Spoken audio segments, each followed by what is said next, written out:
Hey everyone, welcome back to Corporate Decoder. This week we are diving into Artisan Partners. They posted their latest quarterly report, and let me tell you, the numbers tell a really interesting story about how they are navigating the markets right now. It is not always what you expect at first glance. Before we jump into it, if you appreciate straightforward insights into how big companies work and make money, make sure you are subscribed. And hey, we have a fantastic community over on Discord. Link down below where we break down these filings even further. Come join the conversation. Alright. Artisan Partners Asset Management Incorporated, or APM as we will call them, operates as a global investment platform. They help folks invest their money in different kinds of strategies, from stocks to bonds and more. What is interesting about them is their team structure. They have these autonomous investment teams, meaning each team gets to make its own calls on how to invest, which they think helps them deliver better results. Let us get straight to the numbers. Looking at their financial condition, their assets are fairly stable. They have cash and cash equivalents sitting at about $300 million as of September 2025, up from around $201 million at the end of 2024.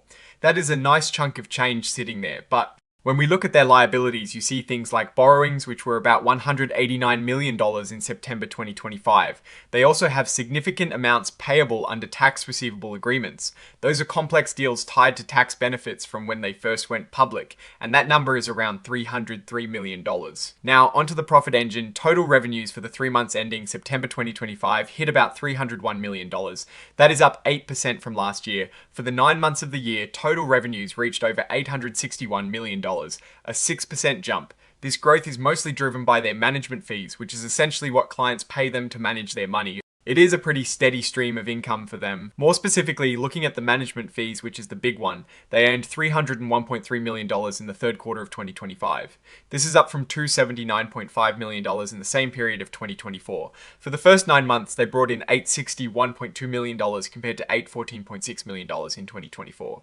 The average assets they manage, or AUM as it is often called, increased about 8% overall. That is good news, as more assets under management generally means more fees. One of my favorite indicators is operating margin, which shows how much profit they make from their core business operations before some other costs. For the third quarter of 2025, their GAAP operating margin was 33.8%. That is pretty solid, meaning for every dollar they earn, about 34 cents are kept as operating profit. It is slightly up from 33.3% last year. For the 9-month period, the operating margin was 31.1% in 2025, compared to 31.6% in 2024. So, while revenue is up, their operating efficiency stayed pretty much the same for the longer period. Now, what goes into those operating expenses? Compensation and benefits is the largest piece, and it went up. For the third quarter, it was $163.3 million, an increase of 10% from last year. This is driven by both short-term bonuses tied to those higher revenues and a significant jump in long-term incentives. For the 9 months, compensation and benefits were up 9% to $484.3 million. This is a big number, and it is important to watch how it grows, especially compared to revenue. They mentioned that compensation and benefits were about 56% of their revenues for the first 9 months, which is a hefty chunk, but fairly stable year over year. Digging into the non-operating section, things get a bit more varied. This includes interest expense, interest income, and importantly, net investment gains or losses from their investment products. For the third quarter, this section saw a pretty big drop in net investment gain from consolidated investment products, down to $8.7 million from $23.1 million last year. This indicates that some of their internal investment products did not perform as well this quarter as last year. All of this leads to the net income. For the third quarter, net income attributable to APM went down by 8% to $66.8 million. For the 9-month period, it nudged up slightly by 3% to $195.5 million. While revenue is growing, that increase in compensation costs and some of the other items squeeze their profits a bit in the short term. This also affected earnings per S-share. Basic and diluted earnings per S-share for the quarter was $0.93, down from $1.03 last year. For the 9-month period, it was $2.73, slightly up from $2.68. But the real driver of an asset manager's business is their assets under management, or AUM. As of September 2025, their total AUM was about $181.3 billion. That is up from $167.8 billion a year ago, showing a healthy growth of over $13 billion in a year. Average AUM for the 9 months was $170.3 billion, also showing growth. This metric is key, as their revenues are directly tied to it. They do mention that they sometimes close their strategies to new investors if they get too big, which is a sign of managing capacity, but it can also mean slower AUM growth. A small but notable item in their AUM changes is Artisan funds distributions not reinvested. This means when people get their payouts from the funds, they are not putting that money back into the funds. For the third quarter, this was $161 million. For the 9 months, it was $471 million. This is a small outflow, but it shows that some investors are taking money out rather than letting it grow within the funds. More broadly, client cash flows are super important. For the third quarter, they had net client cash outflows of $2.3 billion. This means more money left their funds than came in. For the 9-month period, the outflows were even larger at $7 billion, while AUM growth was positive primarily thanks to market appreciation. These net outflows are something to keep an eye on. It suggests that fewer new investors are coming in, or existing ones are pulling out net of those coming in. Interestingly, their weighted average management fee, which is how much they earn on average for each dollar managed, has slightly decreased. For the 9 months ending September 2025, it was 67.7 basis points, down from 68.8 basis points last year.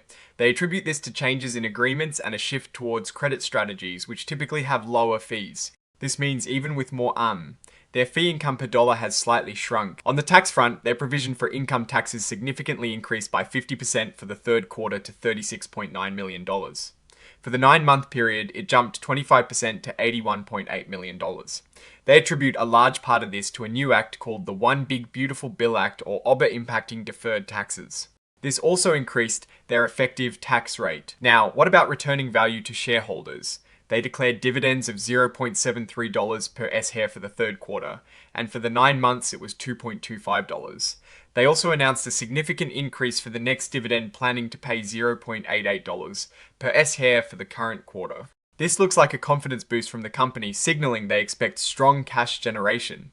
Now, looking at Artisan Partners Asset Management Incorporated from a bird's eye view, they seem to be doing okay. Their AUM is growing, driven by market gains more than new money coming in, which is a common theme for many asset managers in the current environment. Revenue is up, but their profit margins are being squeezed a bit by rising compensation costs and the shift in their business mix towards lower fee strategies. The increase in taxes also played a role. What is interesting is the disconnect between strong revenue growth and net income and the net client cash outflows. It suggests that while the market is helping their existing assets grow, they are not attracting as much new money as they are seeing leave. This could be a competitive challenge or a sign of client strategy shifts. On the plus side, their dividend increase shows confidence, and managing their investment teams and strategies autonomously is a core part of their long-term plan. The risks they highlight, like losing key people or poor investment performance, are standard for this industry, but the complexity around their tax receivable agreements and the impact of new tax legislation are significant factors to watch. They are managing complex financial structures that could introduce volatility. Overall, Artisan Partners is navigating a challenging but growing market. They are a substantial player, but like many in the financial world, they face constant pressure to perform and attract new capital. So, what is your take on Artisan's latest financial report? Do these numbers make you optimistic or concerned about their future? Let me know your thoughts in the comments below.